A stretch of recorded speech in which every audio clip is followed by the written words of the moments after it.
Hello and welcome to the Talking Locs podcast. My name is Ade Balogun. I like to call myself the Chief Loc Officer at Locitude.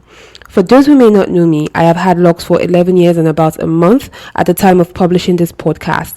And what I'm bringing to the table is my personal experience as well as almost 6 years experience of running the Locitude brand.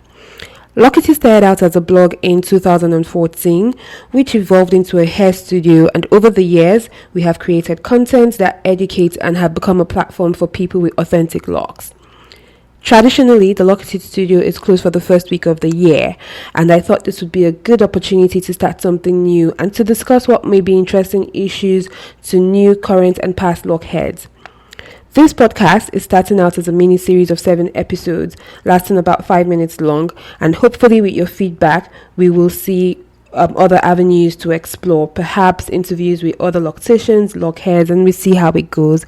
But for now, let's get right into it. It is not a journey. I have titled today's podcast, It is Not a Journey, and I think this is a bold statement. Not intended at dismissing the good work of the natural hair movement, which has not only created industry, but has changed the way the world, including myself, perceives black hair. But this topic is intended to provoke thought and advance conversation. So here are a few questions I asked myself that led me to choosing this topic and stating it that way. What is a journey? Should our hair be perceived as a journey? Why do we worry so much about our hair? Why do we pay so much attention to classify it as a journey? And lastly, is it really all that serious? To help organize my thoughts today, I kind of segmented parts of the discussion into a definition, the realities, new understanding, and the future. So, what is a journey? Of course, I looked it up, and literally it means the act of traveling from one place to another. Figuratively, however, it means the experience of living life with all its ups and downs. And with these definitions, I can see how we can categorize our hair as a journey. When you're changing from probably relaxed to natural, it signifies the start of something and the end of something else.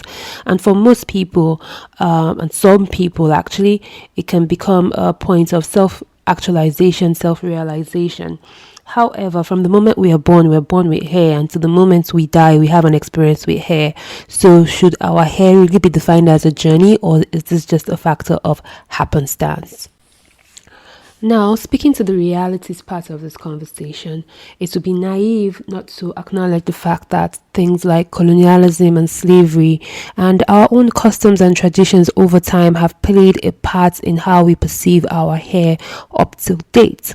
And so this is basically just an acknowledgement of the realities of all of that. And for instance, why dreadlocks are perceived as negative, why, you don't want to associate with them even though you are African and inherently African, and then talk more of it's being from a slavery point of view or from a colonialism point of view, and the opportunities that were available to people who chose to wear their hair a little bit differently and tame themselves.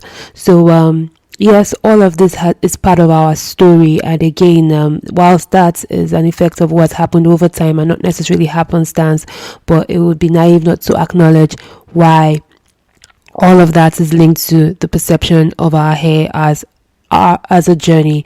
But does that really define it as a journey? When I was about 12 years old, one of the things I really wanted was a perm, and that was because I had seen the women in my family, my mom, my aunties, wear perm and rock really nice wavy curls in their hair, and I thought that was the coolest thing ever, and that was my projection of what a big girl looked like and what a fine girl looked like. And over the years, I kind of had new understanding, even though coincidentally I didn't think about a movement or wasn't trying to make a statement when I started to lock my hair all those many years ago, but I did it because I somehow was attracted to it. And then over time I realized how it attracted some negativity as well as positivity. But the most important thing was that it was hair growing out of my head, and I did not see any reason why it should be different or be treated differently or be perceived differently. It was just my choice of how I wanted to wear my own hair. So in all of this, what I'm trying to say is bringing up the new understanding to the table. Yes, we make some certain choices based on our past history, and we don't even really know what is affecting us anymore.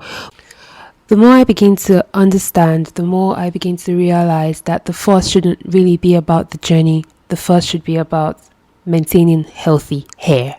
5 minutes does go by very quickly, and this brings me to the last part of our discussion, which is the future of our hair, this journey, not journey.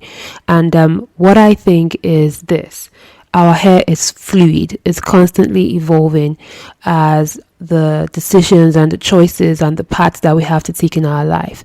So it is not a journey, it is part of the journey.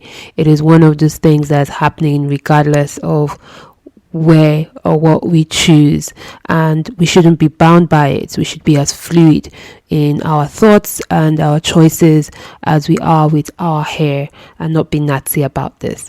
I hope you've enjoyed today's podcast, and I hope it's made some sense to you. On the next podcast, I'll be discussing 7 things you should know before you lock your hair. I think this would particularly interest people who are either planning to restart their locks or considering locks as a path in this journey, not journey. So thank you very much for listening, and please don't forget to subscribe to our podcast, I guess, and follow us on all social media platforms: Twitter, Instagram, Facebook. It is Locitude, LOCITUDE, and don't forget to keep it locked with an attitude. Bye.